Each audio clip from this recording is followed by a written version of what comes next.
Él no abrió, sino que se anunció que el secretario general de Naciones Unidas, que en ese momento era inaugurando él su periodo en Naciones Unidas, Boutros Ghali, que había reemplazado a Pérez de Cuellar esa noche del 1 de enero, era ya él que presidía la ceremonia solemne en Chapultepec, y él habló, y después de hablar él, entiendo que pasó la palabra a cada una de las partes, me tocó hablar a mí, por cierto. Después vino ya la intervención de Shafik y después la del presidente Cristiani, y creo que el presidente Salinas agradeció al final lo que había sido la presencia. ¿Recuerdan ustedes algunas palabritas del presidente Cristiani, por ejemplo, lo más significativo en tu caso, Nidia? Algo que dijo, esto sí me llegó. No, lo mejor fue el que dijo que iba a firmar la papa, Ajá. porque hasta ese momento había como una expectativa, porque solo había firmado ellos, la delegación del gobierno y nosotros. Sí. Y estaba aquello como una incertidumbre, no era lo mismo que firmar el presidente que firmaran las partes, ¿verdad? Eso era ya un compromiso institucional que se iba a transmitir de gobierno en gobierno. Entonces había certeza de que quedó. Entonces cuando él anuncia que va a firmar... Estaba cruzando los dedos. Sí, de verdad que todo el mundo tenía eso. Sí. Y entonces... fue algo así, te voy a decir, sí, fue inesperado para nosotros. Fíjate entonces que eso fue cuando dijo que iba a firmar, bueno, que ni lo dijo, sino que lo hizo. Hay entonces un detalle que vi yo en los medios de la televisión, por cierto, cuando firman, ¿ocuparon todos, por ejemplo, el mismo lapicero o no ocuparon todos la misma pluma, lapicero, lápiz? Pues sí, es que en el caso de la delegación del Frente, en la primera línea estaba la comandancia. Y atrás de la comandancia estaba los 5 negociadores, uno por fuerza. En mi caso yo estaba atrás de Francisco Jovel y tú estabas atrás de Shafik Handal.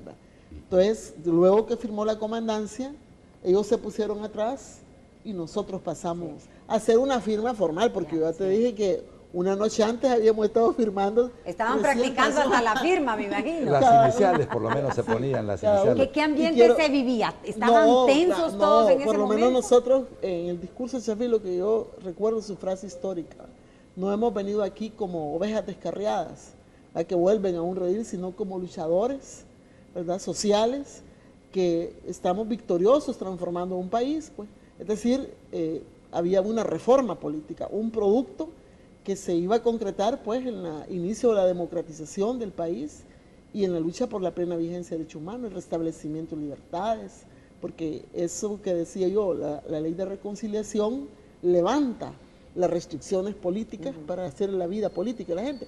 Entonces una serie de cosas y la emoción, ¿verdad?, de los reencuentros, porque llegaron delegaciones. Entonces se vivía emoción, tensión. En tu caso, por ejemplo, Roberto, ¿estabas nervioso, estabas contento? ¿Cómo te encontrabas? Estaba inquieto por lo que venía. No estaba seguro que lo que venía era la paz. Estaba seguro que lo que venía era la posguerra. Había desaparecido el FMLN con el fin de la guerra y aparecía posiblemente el partido FMLN. Pero ¿cuál era la lógica de la relación con el sistema político? ¿Cuáles eran las reglas y cuál era el juego? Siempre analizando. Durante la guerra, todo eso estaba muy claro, muy claro. Con el fin de la guerra, nada de eso estaba claro. Había más que tensión, había mucha preocupación. Sí. Y en su caso, doctor, ¿cómo lo vivió? No, para mí dos cosas. Bueno, a mí que me tocó hablar también, no dejaba de ser pues otra de las cosas que pasaba por mi mente y pasaba por lo que era el estado de tensión en la que uno estaba. ¿Y todavía se acuerda de algún pedacito de lo que dijo, no? Bueno, yo sí, por lo menos me recuerdo que la última frase que mencioné dije: patria, no te hemos fallado, hemos cumplido con la tarea que se nos ha encomendado. ¿Y eso lo escribió usted o lo yo lo con escribí, ayuda? yo lo escribí. Pero hay una cosa que yo siempre cito, que es lo que ya mencionaban aquí los colegas, del presidente Cristiani, que no estaba programado que firmara los acuerdos.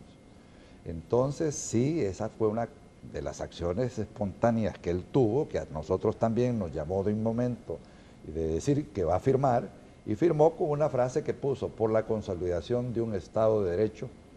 Firmó al final aparece el texto original de los acuerdos, que fueron 3 versiones, en eso aparece la firma de él.